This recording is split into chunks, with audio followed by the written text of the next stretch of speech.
तुम्ही जर महेश मांजरेकर यांचे फॅन असाल तर हा व्हिडिओ शेवटपर्यंत बघा, कारण मी सांगणार आहे महेश मांजरेकरचे 5 बेस्ट मराठी चित्रपट. नंबर 5, नटसम्राट. एक महान कलाकार त्याच्या आयुष्याच्या शेवटी कशाप्रकारे एकटा पडतो, त्याच्या ट्रॅजेडिक लाईफ स्टोरी बद्दल सिनेमा आहे, तो नक्कीच खूप जास्त इमोशनल करेल तुम्हाला. नंबर 4, जुना फर्निचर. हा एक कोर्ट ड्रामा सिनेमा आहे ज्यामध्ये एक भाव त्याच्या मुलावरती केस ठोकतो.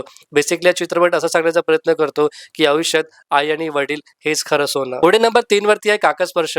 हा सिनेमा असं सांगतो की विधवा विवाह, स्त्रीचे निर्णय आणि त्यांच्या भावनिक गरजा या लोक काय म्हणतील यापेक्षा जास्त महत्वाचे आहेत. पुढे नंबर 2 वरती आहे दे धक्का. सुख म्हणजे मोठं घर किंवा महाग गाडी नाही, पण खरं सुख म्हणजे प्रवासात सोबत असलेली माणसं, आणि म्हणून सांगते डेस्टिनेशन पेक्षा जर्नी जास्त महत्वाची. आणि या चित्रपटामध्ये दाखवलेली फॅमिली रोड ट्रिप जर्नी तुम्हाला खूप जास्त हसवेल आणि आपल्यासाठी हा चित्रपट खूप जास्त मेमोरेबल आहे. आणि आता फायनली नंबर 1 वरती आहे मी शिवाजी राजे भोसले बोलतोय. एक असा चित्रपट जो स्वाभिमान, संताप आणि सामान्य मराठी माणसाच्या परिस्थितीबद्दल होता, जो आपल्याला खूप जास्त हार्ड हिटिंग आणि इन्स्पायरिंग सुद्धा वाटला होता.